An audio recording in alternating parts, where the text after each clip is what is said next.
Évangile de Jésus-Christ selon saint Matthieu au chapitre 22, versets 15 à 21. En ce temps-là, les pharisiens allèrent tenir conseil pour prendre Jésus au piège en le faisant parler. Ils lui envoient leurs disciples accompagnés des partisans d'Hérode. « Maître, lui disent-ils, nous le savons, tu es toujours vrai et tu enseignes le chemin de Dieu en vérité. Tu ne te laisses influencer par personne, car ce n'est pas selon l'apparence que tu considères les gens. Alors, donne-nous ton avis. Est-il permis, oui ou non, de payer l'impôt à César, l'empereur ?» Connaissant leur perversité, Jésus dit : « Hypocrite, pourquoi voulez-vous me mettre à l'épreuve? Montrez-moi la monnaie de l'impôt. » Ils lui présentèrent une pièce d'un denier.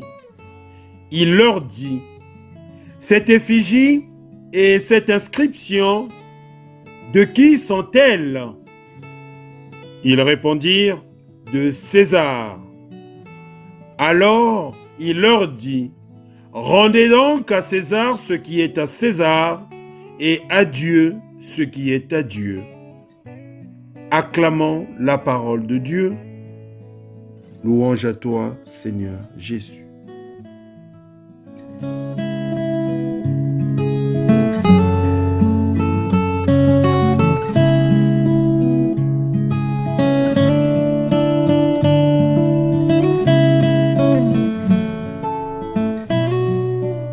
Dans cet évangile, nous assistons à l'affrontement entre Jésus et ses adversaires, en l'occurrence les pharisiens et les hérodiens, qui tentent de le mettre à l'épreuve, ou plutôt de le prendre en défaut, de trouver quelque chose à lui reprocher à travers la mauvaise réponse à une question captieuse sur la licéité ou non de payer les tributs à César.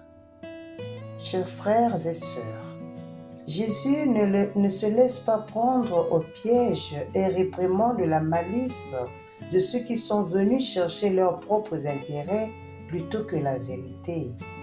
La raison pour laquelle Jésus a enseigné.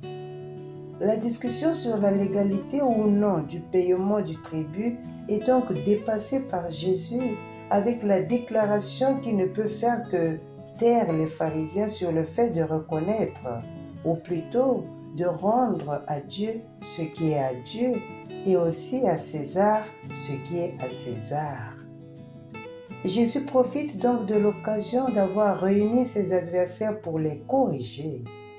Et plutôt que de les renvoyer simplement à leur principal, Jésus leur apprend à lire et à regarder attentivement cette pièce de monnaie qui avait été mentionnée indirectement dans l'affaire du tribut. L'enseignement de cet épisode s'étend à nous qui réfléchissons à la parole vivante de l'Évangile. Face à la pièce du tribut, dans Matthieu 22, 19, Jésus demande à qui appartiennent l'image et l'inscription. La pièce de monnaie la plus courante à l'époque portait l'image de César et l'inscription faisait référence à lui en tant qu'être divin. Rome voulait que le peuple reconnaisse l'empereur comme son Dieu. Elle voulait ajouter, voire remplacer le vrai Dieu d'Israël. Les pharisiens n'étaient pas en reste, eux qui remplaçaient les préceptes de Dieu par des préceptes d'hommes, c'est-à-dire selon leur propre intérêt, par une observance formelle et extérieure de la loi qui n'impliquait plus la profondeur du cœur. Voilà pourquoi, chers frères et sœurs, le vrai problème dénoncé. La question n'est pas tant de savoir s'il faut ou non payer l'impôt à César. Jésus, en disant de lui rendre ce qui lui appartient, confirme l'enseignement de la Torah sur le respect de la loi civile et donc aussi la légalité de l'impôt. Mais en disant de rendre à Dieu ce qui lui appartient, il se réfère spécifiquement à l'homme qui est fait à l'image et à la ressemblance de Dieu et qui lui appartient donc puisqu'il a été créé par lui. Le problème général qui ne concerne pas seulement les adversaires de Jésus, mais l'humanité tout entière, inhérent à la fausse dimension religieuse d'Israël et à la dimension païenne vive des Romains, réside dans cette question. Pourquoi l'homme se permet-il de corrompre son cœur et de rendre son culte à autre chose qu'à Dieu? Personnellement, nous devons donc nous demander à qui nous appartenons. Qui est notre Seigneur? La parole de Jésus doit être saisie dans sa seigneurie primordiale sur nos vies. Faisons-nous ce que Dieu veut?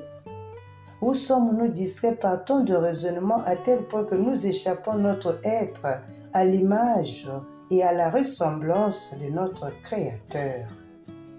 Posons-nous une question.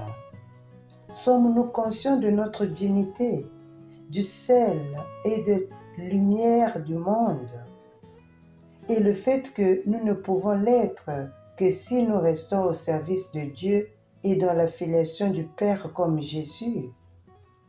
À chacun de répondre. Bon dimanche à tous.